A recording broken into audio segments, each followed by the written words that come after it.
Joining us now, Trump's former personal attorney and former vice president for the Trump Organization, Michael Cohen. He's also the host of the Mea Culpa podcast and the author of the forthcoming book, Revenge, How Donald Trump Weaponized the U.S. Department of Justice Against His Critics. It is out next month. And I want to get to, if you're willing to sort of pull back the curtain a little bit about what we can see in there. But I just, it's the first time we've had a chance to talk to you about you as the connective tissue. And she mentioned you. She thanks you for your cooperation. And we had a sense, I think from Donnie Deutsch and others, that you were very cooperative with the multiple investigations into Trump. Did you think it would come to this lawsuit that you saw this week? Well, I didn't think it would be a 200-page indictment, to be very honest with you. And I am extremely thankful to our tenacious and our just our fierce Attorney General, Tish James. The shout out was extremely appreciative because I spent over 400 hours speaking to 7 different congressional committees, law enforcement, Attorney General, District Attorney, and so on. And to be recognized and acknowledged for it was extremely, it was appreciated. Did you, I mean... But I never thought there would be a 200-page indictment. I knew of almost all of these actions that she talks about, but I didn't think that you needed 200, right? Like the Al Capone effect. You're not going to get them on murder, extortion, racketeering. You get them on tax evasion. And much of this, especially the easier, the low-hanging fruit, so to speak, that was available a long time ago. And all I can say is she's possibly one of the most thorough attorney generals in this country. Well, what she seems to have marshaled from your cooperation is the actual receipts. I mean, she says we have Mazar's documents, and they've turned over documents. She says Cushman and Wakefield is under investigation. She says we're talking to Deutsche. When you have those 3 pieces plus your testimony, is it just an open and shut case of fraud? It looks like it to me, and it should look like it that way to everybody. In fact, I think that Donald acknowledges that this looks like an open and shut case because he looks terrible right now. I mean, you know, going on Sean Hannity, listening to the ramblings, as you know, from the old movie Young Frankenstein, the nonsensical rantings of a lunatic mind. I mean, that's what it was. It was the stupidest, you know, conversation between these 2 individuals, and yet they put it on television. It was amazing. It was amazing, and there have been other moments. You know, I was told by people who are still in Trump's corner in his camp that you had the ability to take him down because of how much you knew. What have the last 5 years been like for you and your family? Pain, nothing but pain. Watching my family suffer, the pain.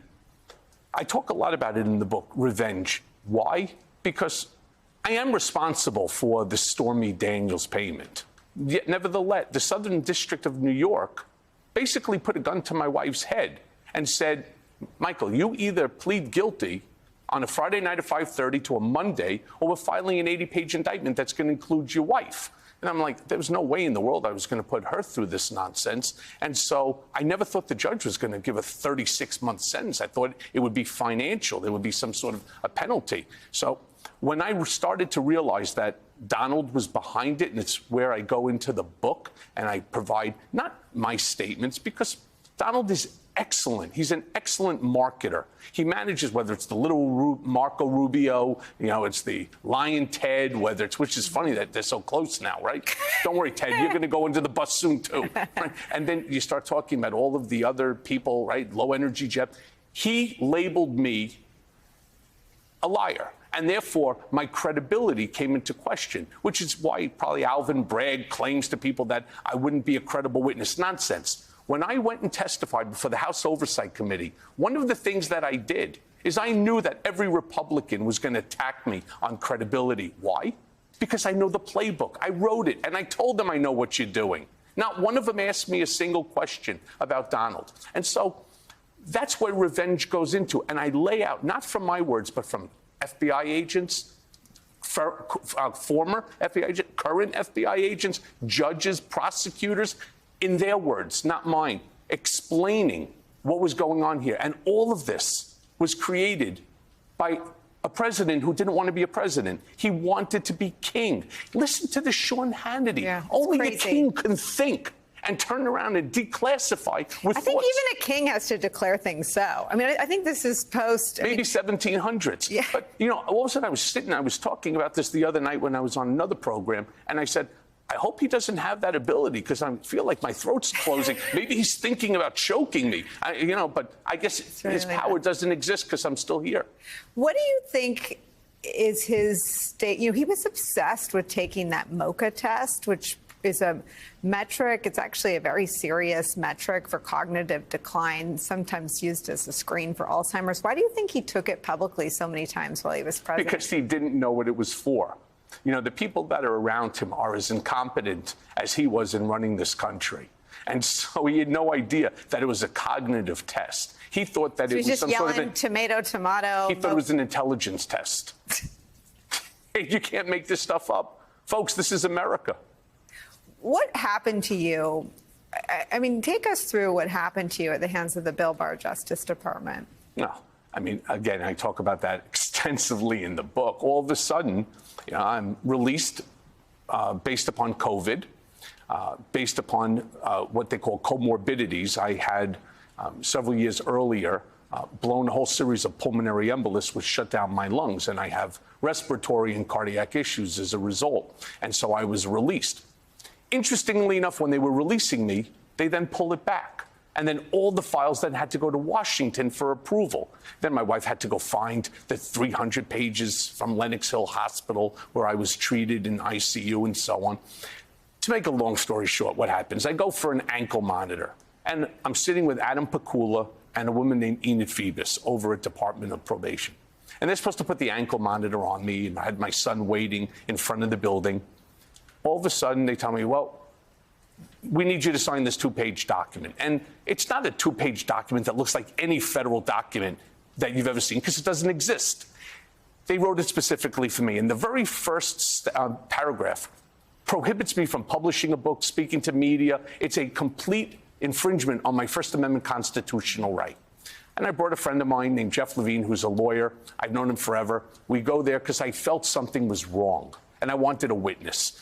And so he turns around and he goes, well, how can my client possibly sign this? It's a violation of his First Amendment constitutional right. Not only could I not speak, no member of my family could speak, neither could any friends. I mean, it was so overbroad. That being said, they asked us to wait in the lobby, in their waiting area, while they speak to their superiors so that they could make some alterations to it. An hour and 15 minutes later, 3 marshals standing over me, not just with handcuffs and shackles. They handcuffed, they shackled me, they ran me around, they put me in this room that was maybe 30, 40 degrees for like 3 hours until you feel like your teeth are going to fall out of your mouth because you're so cold. I've never been that cold in my entire life. Because you wouldn't sign this gag order? Because I would not sign this gag order. And then they brought in 2 individuals who I recognize as correctional officers from FCI Otisville, who drove me back that night. To prison? All done by the president and Bill Barr. And that's what I demonstrate in life. What the American people think that they know about me, what they think they know about my case, you don't. And what we do in this book is I show you, and again, not from my words, the words of prosecutors, judges, lawyers, accountants, and so on. We lay out and show you exactly where all this is going, including the fact that I can't get my own documents from FOIA because it will implicate the entire Department of Justice. In fact, and a guy who I don't particularly care for, meaning Jeff Berman, I don't like anybody at the SDNY, to be honest, but I specifically don't like Jeff Berman. His book that just came out, which I won't buy and I won't read, nevertheless, it validates my book. It's exactly what I've been saying all along, that Trump, Bill Barr, and remember, Bill Barr will do nothing unless Donald Trump told him to do it. Same that happened at the Trump Organization. Bill Barr was exerting pressure on the Southern District of New York to whitewash Trump out of what he should have gone to jail for. Not me. I didn't have the affair. I was just directed and, for the benefit of my boss, to make this payment, to do an NDA. So you agree with what you understand Berman wrote about Maine DOJ having a 40-page, I think they were the charging documents. They wanted to scrub any reference to individual one, who was Donald Trump, as an unindicted co-conspirator. And yet they scrubbed about, what, 20 pages, 18 to 20 pages? Right. So, look, I don't give him a pass for any of this. He sat with this information, which I consider to be Brady material. He sat with this for, what, 4 or 5 years? For what purpose? So he had something to write a book about? Destroying my life so that you could profit from it? I don't think so, pal. What do you see as still unfinished business? I mean, the criminal investigation and the criminal investigators had access to all of the same evidence that Attorney General Tish James marshaled. Why isn't there a criminal prosecution? And there will be, but by who? I believe that there'll be a criminal prosecution by the IRS. I believe there'll be potentially a criminal prosecution by SDNY, especially now that it's not Trump-controlled. And I also believe that there will be other criminal investigations that will be forthcoming. But remember what Donald does. And again, this is all part of the playbook that I am responsible for helping to create.